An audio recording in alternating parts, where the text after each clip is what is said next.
Welcome to Umoy Bliss and Blooms.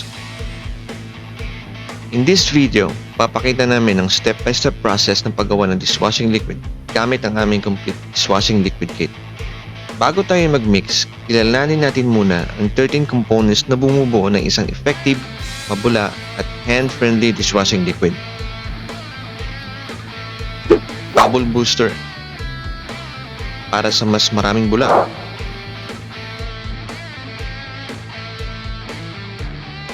S-less, ang pangunahing panlinis ng produkto. Coloring, nagbibigay ng malinaw at kaaya-ayang kulay.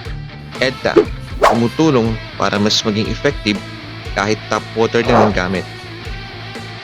Antibac, nagbibigay ng added protection laban sa germs.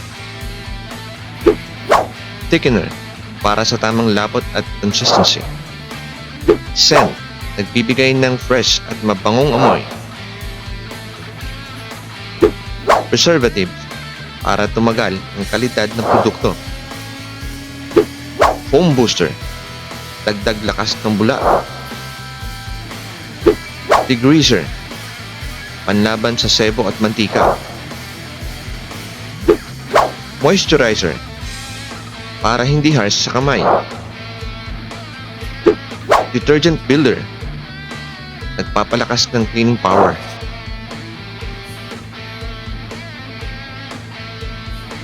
At foamer, para sa stable at pantay na bula.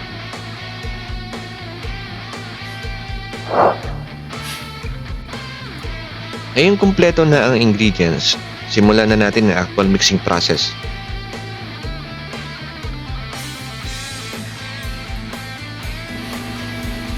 Dadagdag muna natin ang unang component. Pagkatapos idagdag, hinahalo ito ng mabuti bago maglagay ng kasunod na ingredient.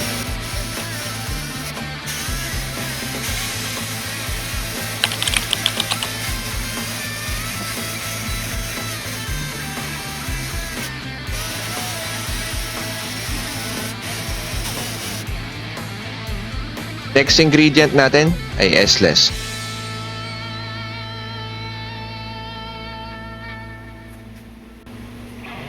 Ito ang main cleaning agent ng ating dishwashing liquid. Kaya ang responsable sa pagtanggal ng dumi, sebo, at mantika sa mga hugasin. Bukod sa malakas maglinis ang S-less, ay tumutulong din sa pagbuo ng bula. Kaya mas ramdam mo ang linis habang nabuhugas. Mahalagang dahan-dahan at maayos ang paghalo ng S-less para maiwasan ang sobrang bula at para maging pantay ang mixture.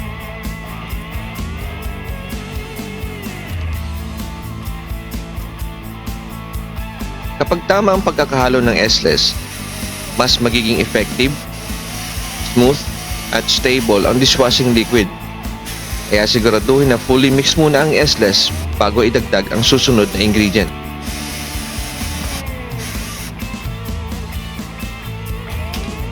Next, idadagdag natin ang coloring.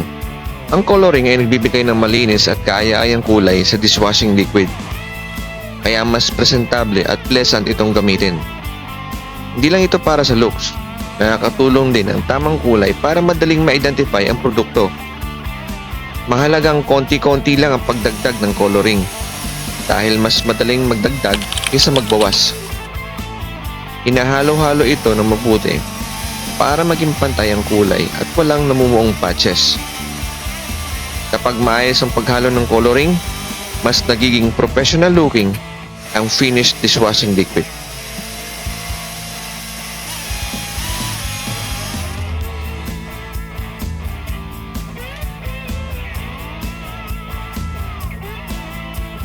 Next ingredient natin ay EDTA.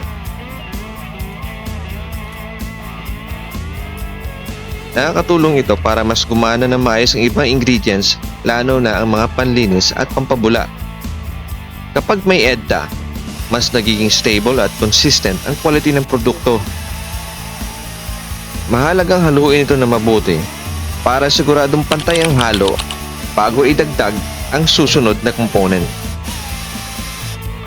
Sa tamang paggamit ng EDTA, mas nagiging reliable at long-lasting ang dishwashing liquid.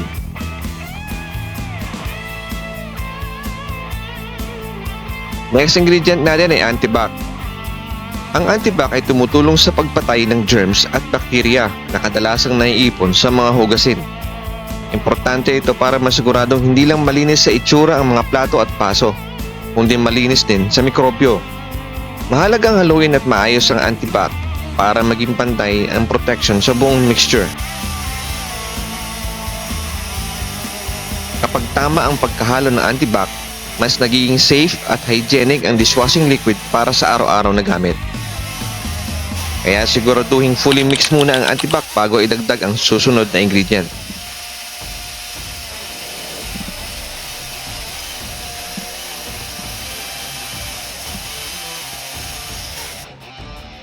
Next ingredient natin ay thickener. Ito ang nabibigay ng tamang lapot at consistency sa dishwashing liquid para hindi masyadong malabnaw at mas tipid gamitin. Mahalagang dahan-dahan ng pagdagdag ng thickener at siguraduhin maayos ang paghahalo para maiwasan ng buo-buo o sobrang lapot. Habang hinahalo, mapapansin nyo na unti-unting kumakapal at nagiging smooth ang mixture. Kapag tama ang timpla ng thickener, mas nagiging stable, professional looking at madaling gamitin ang dishwashing liquid. Kaya siguraduhin fully mix muna ang thickener bago idagdag ang sunod na ingredient.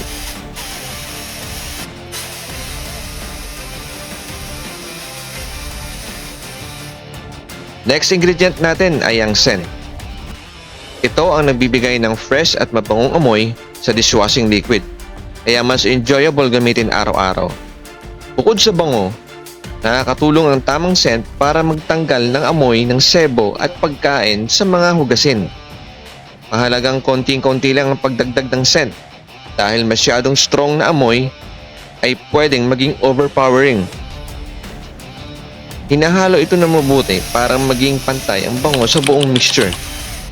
Kapag tama ang timpla ng scent, mas nagiging pleasant, refreshing, at professional quality ang dishwashing liquid.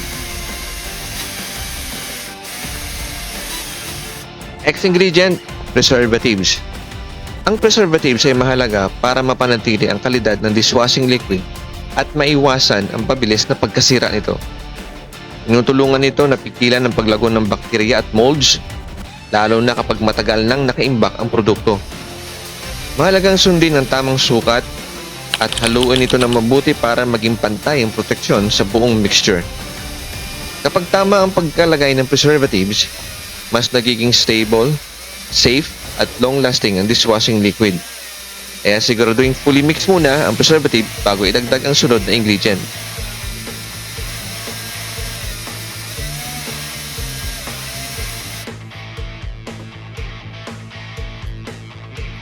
Next ingredient natin ay foam booster. Ang foam booster ay tumutulong para mas dumami at mas tumagal ang bula ng dishwashing liquid. Nakakadagdag ito sa cleaning experience dahil mas ramdam ang linis habang naghuhugas.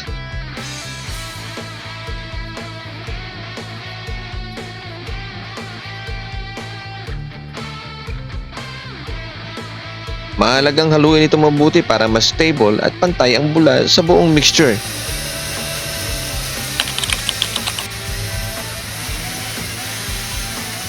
Kapag tama ang pagkahalo ng foam booster, mas nagiging mas tipid gamitin ang dishwashing liquid. Kaya siguradong fully mix muna ang foam booster bago idagdag ang sunod na ingredient.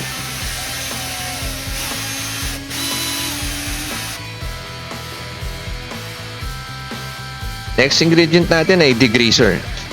Ang degreaser ay panlaban sa matinding sebo at mantika, lalo na sa mga plato, kawali at iba pang lutuan.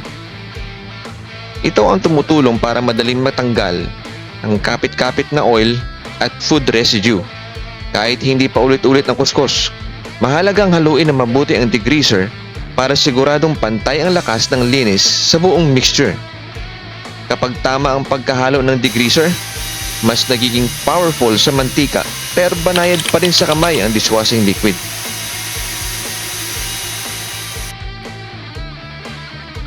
Next ingredient natin ay moisturizer. Ang moisturizer ay tumutulong para hindi matuyot at hindi magaspang ang kamay kahit madalas maghugas ng pinggan. Ito ay nagbibigay ng hand-friendly at skin-gentle effect sa dishwashing liquid. Mahalagang haluin ito na mabuti para pantay ang moisturizing benefit sa buong mixture. Kapag may moisturizer, mas nagiging komportable at safe gamitin araw-araw ang dishwashing liquid. Next ingredient natin ay detergent builder. Ang detergent builder ay tumutulong para palakasin ang cleaning power ng dishwashing liquid. Ito ang nag-e-enhance sa performance ng mga surfactants, kaya mas effective magtanggal ng dumi, sebo at mantika. Nakakatulong din ito para maging mas stable at consistent ang kalidad ng produkto. Mahalagang haluin ito ng mabuti para mas siguradong pantay ang epekto sa buong mixture. Kapag tama ang timpla ng detergent builder, mas nagiging mas matipid, mas malakas, at mas reliable ang dishwashing liquid.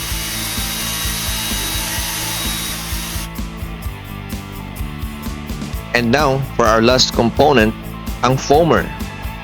Ang foamer ay tumutulong para maging consistent, stable at pantay ang bula ng dishwashing liquid sa bawat gamit.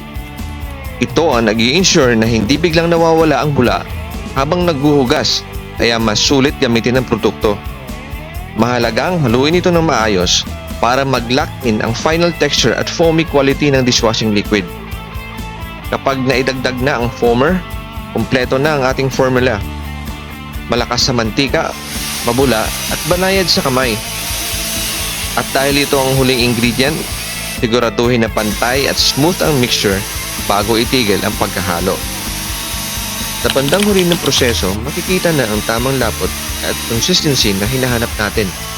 Ito ang dahilan kung bakit beginner-friendly ang dishwashing liquid kit, guided ang proseso at kumpleto ang components. At ayan na, kumpleto na ang ating dishwashing liquid. Kung gusto mo ring matutong gumawa ng sarili mong dishwashing liquid, available ang dishwashing liquid kit dito sa Umoy Bliss and Blooms. Perfect ito sa personal use, pang negosyo, o dagdag kaalaman sa DIY cleaning products. Salamat sa panunood. Huwag kalimutang mag-like, follow, at mag-share at bisitahin kami sa Umoy Bliss and Blooms.